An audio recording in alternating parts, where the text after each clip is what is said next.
Les réalisateurs qui choisissent de retoucher leurs films des années après, c'est parfois pour le meilleur et souvent pour le pire. Rocky contre Drago ne fait pas exception à la règle. Stallone a choisi de retoucher son film 35 ans après pour changer tout ce qui l'a toujours gêné à travers la première version, notamment l'histoire tournant autour du robot. Mais il ne s'est pas contenté d'enlever des scènes, il a enlevé plus de 40 minutes pour les remplacer par 40 autres minutes. Le film fait toujours 1 h 30. Il y a 2 nouvelles séquences totalement inédites et le reste est composé de plans alternatifs à des scènes que tout le monde connaît déjà. Vous avez juste de nouveaux angles de vue, vous avez des extensions de dialogue, mais sinon le film n'est pas transformé pour autant. On ne peut pas dire que ce soit une version longue non plus, c'est plutôt une version alternative. Une version alternative composée donc de chutes de plans et de scènes coupées. Et en fait, on aurait pu retrouver toutes ces scènes en bonus d'un Blu-ray, pourquoi pas une édition spéciale 35 ans, avec la nouvelle définition qu'offre ce film, puisque ce film a été intégralement remasterisé. L'image est vraiment superbe, malgré une photographie très discutable. Il semble que Stallone ait voulu retoucher l'image du film, et les choix, il a ajouté une espèce de filtre qui va surexposer la lumière, qui va lui donner une surcoloration, qui jure avec d'autres plans laissés en l'état, d'autres plans laissés avec une image originale de l'époque, qui elle est beaucoup plus sombre. Donc on a une opposition constante entre une image surexposée, éclatante, et des plans sombres d'origine. Et c'est très dérangeant au visionnage. Et ensuite, l'intérêt de cette version, pour moi il n'y en a pas.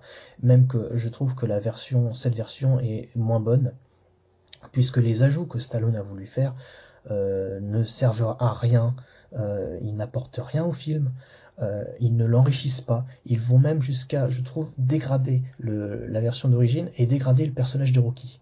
C'est-à-dire que, dans cette version, Rocky insiste beaucoup sur le fait qu'il ne se bat pas pour les autres, et qu'il se bat avant tout pour lui-même.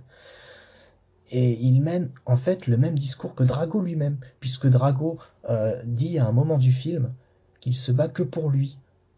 Et c'est justement ce qui cause sa perte. C'est pour ça qu'il perd, c'est parce que il est il est tourné exclusivement vers lui-même. Et Rocky, en portant le même message, eh bien, dans ce cas-là, on se demande, voilà, qu'est devenu Rocky? Puisque le message de Rocky a toujours été qu'il ne s'en sort pas sans les autres, il ne s'en sort pas sans Adrian, il ne s'en sort pas sans Mickey. Voilà, Rocky, il gagne parce que il compte avant tout sur les autres. Enfin, il fait une équipe avec les autres. Et c'est pour ça qu'il gagne à chaque fois, c'est parce qu'il est entouré, c'est parce qu'il est aimé. Mais en aucun cas parce qu'il se bat seul. Et le fait qu'il dise ça, eh bien ça change beaucoup de choses. Il y a une autre scène aussi gênante, c'est que là, on voit, c'était une attente de la part de pas mal de spectateurs, on regrettait qu'Adrian ne lui dise pas au revoir avant qu'il s'en aille combattre en Russie. Et bien là, ils ont inclus la scène où Adrian lui dit au revoir. Le problème, c'est que le revoir est très touchant lui-même, c'est très émouvant, sauf que juste après, Rocky va lui dire s'il te plaît, je ne t'ai pas dit d'arrêter d'être une femme, ne me dis pas d'arrêter d'être un homme, qui était déjà dans la version d'origine, mais le fait de l'avoir laissé là, bah ça contrebalance en fait. On passe d'une scène émotionnelle à une scène allez au revoir, laisse-moi tranquille. Et c'est toujours ça, il y a toujours un ajout de dialogue qui va bousiller la tension qui a été mise, enfin le message qui a été mis. C'est juste un rajout qui ne sert à rien et qui va foutre en l'air l'intention de la scène. Et c'est ça en fait s'il fallait résumer cette édition, c'est ça, c'est que toutes ces scènes qui ont été coupées autrefois, tous ces plans alternatifs qui ont été balancés, ils l'ont été pour une raison. C'est ça hein, le travail du montage et de la mise en scène. C'est une question de choix. On choisit ce qui fonctionne le mieux pour le film. Et le premier montage qu'on a connu en 85 fonctionnait tout à fait très bien comme ça. Il y avait du rythme, il y avait peut-être peu d'émotion, mais les scènes étaient réussies. Elles fonctionnaient. Et c'est pour ça que le film a eu le succès qu'on connaît.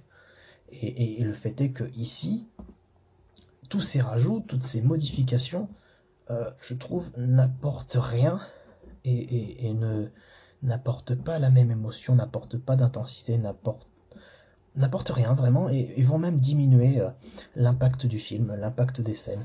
Le rythme n'est plus le même, le message n'est plus le même. C'est un, c'est vraiment voir tout ce qui n'allait pas avant. Et en fait, on se dit, après avoir vu ça, on se dit, bah oui, bah je comprends pourquoi on n'a pas eu cette version-là à l'origine.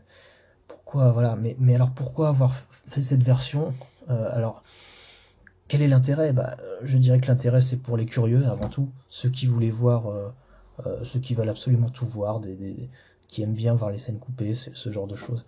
Bah, par curiosité, oui, ça peut être intéressant de voir ce qu'aurait pu donner un autre Rocky, de voir ce qui a été tourné. Mais est-ce que cette version est meilleure que l'original? Non, absolument pas. Euh, elle est beaucoup moins bien. Et il y a des changements, ce sont des changements très discutables. Et la remasterisation en elle-même est très bien. L'image est vraiment bien, à part ce problème de teinte que j'ai évoqué. Mais on dirait vraiment hein, que le film a été tourné cette année. Hein, c'est vraiment, il y a une définition incroyable. Le son, le travail sur le son est énorme. J'ai perçu des sons que je n'avais jamais entendus avant. Euh, c'est une très bonne édition en termes de remasterisation. Mais alors pour le contenu, pour le fond, on s'y retrouve pas vraiment. C'est peut-être à voir une fois par curiosité, mais je pense que ça ne restera pas. On va pas se dire waouh, c'est une version bien meilleure que. On n'est pas face à un Batman contre Superman version longue par exemple, ça n'a rien à voir. C'est vraiment une curiosité, mais sans plus. Voilà. À plus tard pour d'autres critiques.